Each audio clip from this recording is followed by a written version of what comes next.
ठंडी दिसंबर की आखिरी रात थी कि 23 दिसंबर, साल का आखिरी दिन। पूरे शहर में रोशनी थी, पटाखों की आवाज़ें थीं, लोग नए साल के स्वागत में खुश थे। लेकिन उसी शहर के एक पुराने से मकान के छोटे कमरे में आदित्य अकेला बैठा था। कमरे में न सजावट थी, न मुस्कान, बस एक बुझा हुआ बल्ब, टूटी कुर्सी और दीवार पर टंगा एक पुराना कैलेंडर। आदित्य की नज़र कैलेंडर पर थी। 31 दिसंबर। वह बुदबुदाया। एक और साल चला गया और मेरे हाथ कुछ भी नहीं आया। पिछला साल उसके लिए बहुत बुरा रहा था। नौकरी चली गई, पिता बीमार हो गए, माँ की दवाइयों का खर्च बढ़ गया, दोस्तों ने फ़ोन करना बंद कर दिया। आदित्य खुद को हारा हुआ मान चुका था। आदित्य कभी बहुत मेहनती हुआ करता था, कॉलेज में टॉपर। सब कहते थे ये लड़का बहुत आगे जाएगा, लेकिन जिंदगी हमेशा वैसी नहीं होती जैसी हम सोचते हैं। कंपनी में छंटनी हुई और आदित्य की नौकरी चली गई। पहले उसने सोचा कुछ महीनों में नई नौकरी मिल जाएगी। महीने बीतते गए, लेकिन नौकरी नहीं मिली। धीरे धीरे आत्मविश्वास टूटने लगा। वह खुद से नजरें चुराने लगा। माँ अक्सर कहती, बेटा हिम्मत मत हारो, भगवान सब ठीक करेगा। लेकिन आदित्य के मन में बस एक ही सवाल था, कब? नए साल की रात के 11 बज रहे थे। मोबाइल पर हर जगह मैसेज आ रहे थे, happy new year in advance. Aditya ने मोबाइल साइलेंट कर दिया। उसे लगा नया साल भी पुराने जैसा ही होगा, तो जश्न किस बात का। उसी समय बिजली चली गई। पूरा कमरा अंधेरे में डूब गया। आदित्य ने खिड़की से बाहर देखा। दूर कहीं बच्चे हंस रहे थे, पटाखों की आवाज़ गूंज रही थी। अचानक उसे अपने बचपन की याद आ गई। आदित्य का बचपन बहुत साधारण था। पिता किसान थे, माँ गृहिणी। एक बार उसने अपने पिता से पूछा था, पापा अगर फसल खराब हो जाए तो क्या करते हो? पिता मुस्कुराए थे और बोले थे, बेटा अगली फसल के लिए बीज बचाकर रखते हैं। आज वही बात उसे चुभ रही थी। वह सोचने लगा, क्या मैंने अपने अंदर का बीज ही खो दिया है? घड़ी ने 12 बजाए। नया साल शुरू हो चुका था।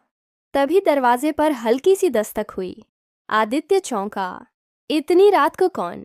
दरवाज़ा खोला तो सामने एक बूढ़े बाबा खड़े थे, सफ़ेद दाढ़ी, शांत आंखें। बाबा बोले, बेटा पानी मिल जाएगा। आदित्य ने बिना कुछ कहे उन्हें अंदर बैठाया और पानी दिया। बाबा ने चारों तरफ देखा और बोले, लगता है घर में जश्न नहीं है। आदित्य हंसा, कड़वी हंसी, मेरे पास जश्न मनाने को कुछ नहीं है बाबा। बाबा मुस्कुराए, नया साल बाहर नहीं अंदर बदलता है। आदित्य ने पहली बार ध्यान से उनकी ओर देखा। बाबा बोले, क्या तुम जानते हो सबसे बड़ी गरीबी क्या होती है? आदित्य बोला, पैसे की कमी। बाबा ने सिर हिलाया, नहीं, उम्मीद की कमी। बाबा बोले, तुम्हारी आंखों में हार दिख रही है बेटा, लेकिन हार वही मानता है जो लड़ना छोड़ देता है। आदित्य की आंखें भर आईं। मैं बहुत कोशिश कर चुका हूँ बाबा। बाबा शांत स्वर में बोले, कोशिश तब तक अधूरी है जब तक सोच नहीं बदलती। उन्होंने आगे कहा, हर नया साल भगवान एक खाली कॉपी की तरह देता है। अब क्या लिखना है ये तुम्हारे हाथ में है। बाबा ने जाते जाते कहा, सुबह उठकर 3 काम करना, खुद को दोष मत देना, छोटे लक्ष्य बनाना, हर दिन सीखना। इतना कहकर बाबा चले गए। आदित्य देर तक दरवाजे के पास खड़ा रहा। पहली बार उसके मन में हल्की सी रोशनी जगी। सुबह सूरज की किरणें कमरे में आईं। आदित्य ने तय किया, आज से शिकायत नहीं, कोशिश करूंगा। उसने एक कॉपी निकाली और लिखा, न्यू ईयर गोल्स। रोज 2 घंटे सीखना, हर दिन एक नौकरी के लिए अप्लाई, खुद पर भरोसा। दिन आसान नहीं थे, कई बार रिजेक्शन मिला, कई बार मन टूटा, लेकिन इस बार आदित्य रुका नहीं। वह सोचता, अगर आज नहीं तो कल सही। धीरे धीरे उसका आत्मविश्वास लौटने लगा। 6 महीने बाद आदित्य को एक छोटी कंपनी में नौकरी मिली। सैलरी कम थी, लेकिन इज्जत थी। वह माँ के लिए दवाइयाँ खरीद पाया। पिता की आंखों में गर्व लौट आया। कहानी की सीख, नया साल कैलेंडर नहीं बदलता, नया साल सोच बदलता है, हालात चाहे जैसे हों। अगर सोच सकारात्मक हो तो जिंदगी जरूर बदलेगी। ऐसी ही मजेदार और सीख देने वाली कहानियों के लिए हमारे चैनल मॉरल स्टोरीज बाय एयम को सब्सक्राइब जरूर करें।